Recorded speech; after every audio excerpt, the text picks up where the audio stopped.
nama saya Dolvina Mirana Lerisa. Saya merupakan mahasiswa dari Universitas Kristen Indonesia Maluku, Fakultas Ilmu Komputer, Prodi Informatika, dengan NPM 121552 0124 0172. Video ini saya buat untuk memenuhi tugas saya dari mata kuliah Interaksi Manusia dan Komputer. Oke teman-teman, di sini saya akan menjelaskan beberapa elemen penting dalam faktor komputer yang berhubungan dengan interaksi manusia dan komputer. Pada poin yang pertama yaitu sistem komputer. Sistem komputer didefinisikan sebagai sekumpulan perangkat yang saling berhubungan, berinteraksi satu sama lain untuk melakukan proses pengolahan data. Sistem ini tidak hanya terdiri dari benda-benda fisik yang kita lihat, melainkan juga mencakup program yang berjalan di dalamnya, serta manusia yang mengoperasikannya. Dalam sistem komputer, ada beberapa komponen penyusunnya, seperti perangkat keras atau hardware, merupakan komponen fisik komputer yang dapat dilihat, disentuh, dan memiliki wujud nyata. Contohnya meliputi unit pemrosesan pusat atau CPU, perangkat penyimpanan, monitor, keyboard, mouse, printer, dan lain-lain. Hardware bertugas sebagai wadah dan alat pelaksana instruksi. Perangkat lunak atau software adalah kumpulan data elektronik yang disimpan dan diatur oleh komputer berupa instruksi atau program yang digunakan untuk menjalankan perintah. Yang berikut, pengguna atau brainware merupakan elemen yang paling penting karena komputer tidak akan bekerja tanpa perintah manusia. Brainware mencakup semua orang yang berinteraksi dengan komputer, mulai dari pengguna biasa, operator analisis sistem, hingga ahli program yang membuat perangkat lunak tersebut. Sistem komputer bekerja melalui 4 tahapan utama yang berjalan berulang kali, yaitu 1. Penerima atau masukan, yaitu input. Data atau perintah diterima dari perangkat masukan. Data ini masih berupa fakta mentah yang belum memiliki makna khusus. Yang kedua, pemrosesan atau processing. Data tersebut diolah, dihitung, atau diubah bentuknya sesuai dengan instruksi program yang berjalan. Proses ini dilakukan oleh CPU dan didukung oleh memori. Yang ketiga, ada pengeluaran atau output. Hasil pengolahan data disajikan dalam bentuk informasi yang dapat dipahami dan digunakan oleh manusia melalui perangkat keluaran. Yang keempat, ada penyimpanan atau storage. Data atau hasil informasi dapat disimpan untuk digunakan kembali di masa mendatang. Kita masuk pada poin yang kedua, yaitu peralatan masukan teks. Peralatan masukan teks merupakan alat yang digunakan untuk memasukkan data berupa huruf, angka, simbol, atau perintah ke dalam komputer. Contoh dan cara kerjanya ada pada keyboard. Memiliki tombol-tombol karakter, saat ditekan, sinyal dikirim ke CPU untuk ditampilkan di layar. Scanner membaca teks fisik dan mengubahnya menjadi data digital, sedangkan voice recorder mengubah suara menjadi data teks. Peralatan masukan teks ini sangat penting karena menjadi jembatan komunikasi utama agar manusia dapat menyampaikan informasi tertulis ke dalam sistem. Pada poin yang ketiga yaitu peralatan penempatan dan posisi penunjuk. Perangkat ini sering disebut juga sebagai perangkat penunjuk atau pointing device. Fungsinya adalah untuk memungkinkan pengguna berinteraksi dengan elemen visual di layar komputer. Seiring perkembangan sistem operasi yang beralih dari tampilan berbasis teks ke tampilan berbasis grafis, perangkat ini menjadi sangat penting karena memudahkan navigasi, pemilihan objek, dan pengeditan. Jenis dan karakteristiknya ada pada mouse. Alat ini ditemukan oleh tim peneliti di Zero Park. Mouse bekerja dengan cara mendeteksi pergerakan fisiknya di atas permukaan datar dan menerjemahkannya menjadi pergerakan kursor di layar. Yang berikut ada touchpad. Umumnya terpasang terintegrasi pada laptop sebagai pengganti mouse agar perangkat lebih portabel. Touchpad bekerja dengan mendeteksi perubahan kapasitas listrik atau hambatan saat jari pengguna menyentuh permukaannya. Gerakan jari diterjemahkan menjadi gerakan kursor. Yang berikut ada stylus atau pen digital, alat yang bentuknya menyerupai pena dan digunakan pada layar yang sensitif terhadap tekanan atau sinyal elektromagnetik. Alat ini memberikan tingkat presisi yang sangat tinggi, sehingga sangat cocok digunakan untuk keperluan desain grafis, pembuatan sketsa, atau penulisan tangan digital. Yang berikut ada joystick, terdiri dari tongkat yang dapat digerakkan ke berbagai arah untuk mengontrol gerakan objek di layar. Awalnya banyak digunakan pada sistem kendali pesawat terbang atau mesin industri, namun sekarang lebih dikenal sebagai alat kendali utama pada konsol permainan video. Yang berikut ada trackball, mirip dengan mouse terbalik, di mana pengguna memutar bola yang ada di bagian atas atau samping perangkat untuk menggerakkan kursor. Alat ini menghemat ruang meja dan sering digunakan pada peralatan khusus atau komputer lama. Peralatan perangkat ini mengubah cara manusia berkomunikasi dengan komputer dari yang semula hanya berupa perintah ketik yang rumit menjadi tindakan fisik yang sederhana seperti penunjuk, mengklik, atau menyeret sehingga komputer menjadi lebih mudah diakses oleh berbagai kalangan. Kita masuk pada poin yang keempat, yaitu peralatan output. Peralatan keluaran atau output adalah perangkat keras yang berfungsi untuk menyajikan hasil pengolahan data dari komputer ke dalam bentuk yang dapat dipahami dan dimanfaatkan oleh indera manusia. Tanpa perangkat ini, data di dalam komputer hanya akan berupa kode biner yang tidak memiliki makna bagi pengguna. Bentuk-bentuk keluarannya ada pada keluaran visual. Ini adalah bentuk output yang paling umum.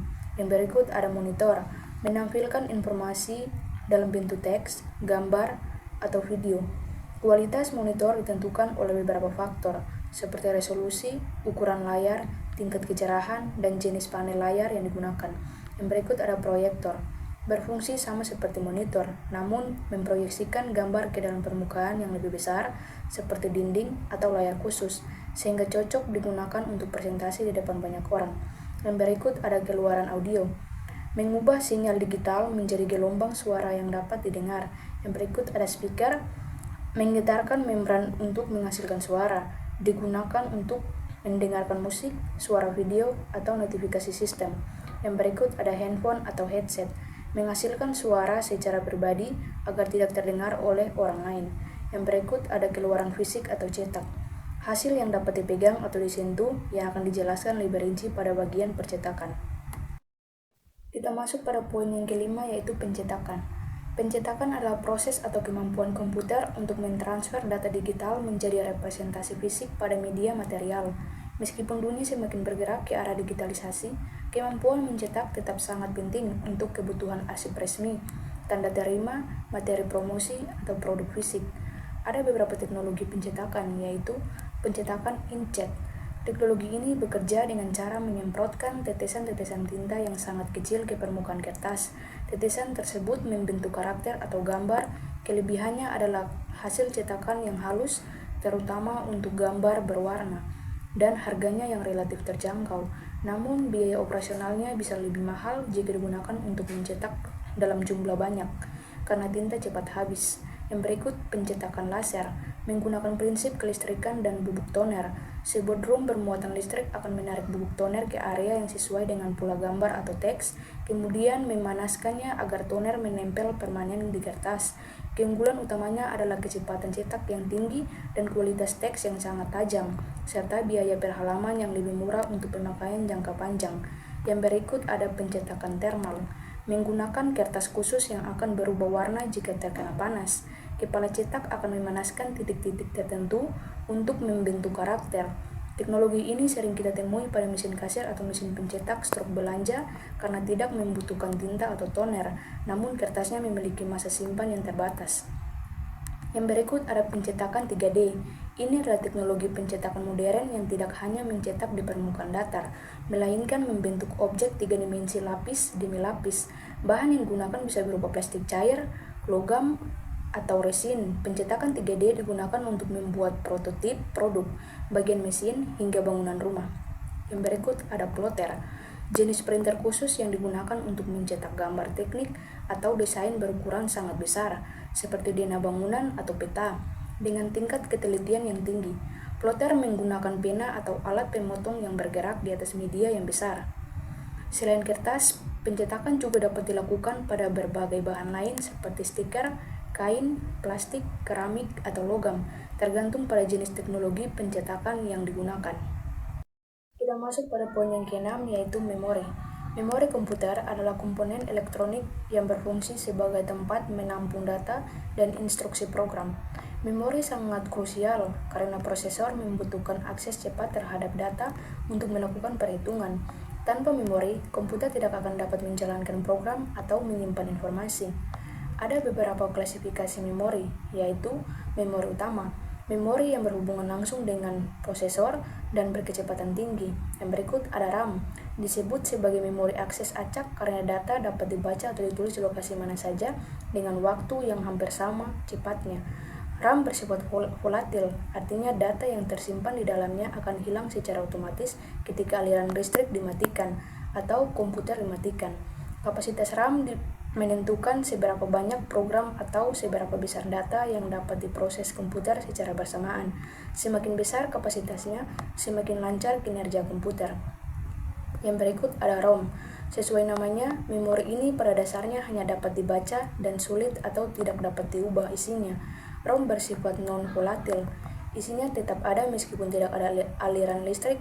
Di dalam ROM biasanya tersimpan program dasar yang diperlukan saat komputer pertama kali dinyalakan, seperti program BIOS yang bertugas memeriksa perangkat keras dan memuat sistem operasi. Yang berikut ada cache memory, memori yang berkecepatan sangat tinggi yang terletak di antara prosesor dan RAM. Fungsinya adalah menyimpan salinan data yang sering digunakan agar prosesor tidak perlu mengambil data dari RAM yang relatif lebih lambat, sehingga mempercepat kinerja keseluruhan. Yang berikut ada memori sekunder, juga dikenal sebagai perangkat penyimpanan. Berbeda dengan memori utama, memori ini berkapasitas jauh lebih besar, namun kecepatan aksesnya lebih lambat. Sifatnya non-volatil, digunakan untuk menyimpan data jangka panjang. Yang berikut ada hard disk drive, menggunakan peringan magnetik yang berputar dan lengan baca atau tulis mekanik. Kapasitasnya sangat besar dengan harga yang murah, namun rentan rusak jika terguncang dan kecepatannya terbatas oleh putaran fisik. Yang berikut ada solid state drive, tidak memiliki bagian yang bergerak, melainkan menggunakan sirkuit memori flash. Jauh lebih cepat, lebih tahan guncangan, dan lebih hemat daya dibandingkan HDD. Namun harganya per gigabyte masih relatif lebih mahal. Yang berikut ada penyimpanan lepas pasang, seperti flash disk, kartu memori, atau hard disk eksternal yang mudah dibawa dan dipindahkan antar komputer. Kita masuk pada poin yang ketujuh, yaitu format penyimpanan data. Format penyimpanan data adalah standar atau struktur tertentu yang digunakan untuk menyusun, mengkodekan, dan menyimpan informasi di dalam komputer. Format ini berfungsi sebagai bahasa yang memberitahu perangkat lunak bagaimana cara membaca dan menafsirkan data tersebut. Tanpa format yang tepat, data hanya akan berupa deretan angka yang tidak bermakna. Ada beberapa jenis-jenis format, yaitu format file, format teks, format gambar, PDF, dan lain sebagainya. Kita masuk pada poin yang ke-8, yaitu kecepatan prosesor. Kecepatan prosesor adalah ukuran yang menunjukkan seberapa cepat CPU dapat memahami dan menjalankan instruksi. Prosesor sering disebut sebagai otak dari komputer, sehingga kecepatannya sangat menentukan seberapa responsif komputer tersebut saat digunakan. Satuan ukur kecepatan prosesor diukur dalam satuan Hz atau Hz. 1 Hz artinya prosesor dapat melakukan 1 kali siklus perhitungan per detik.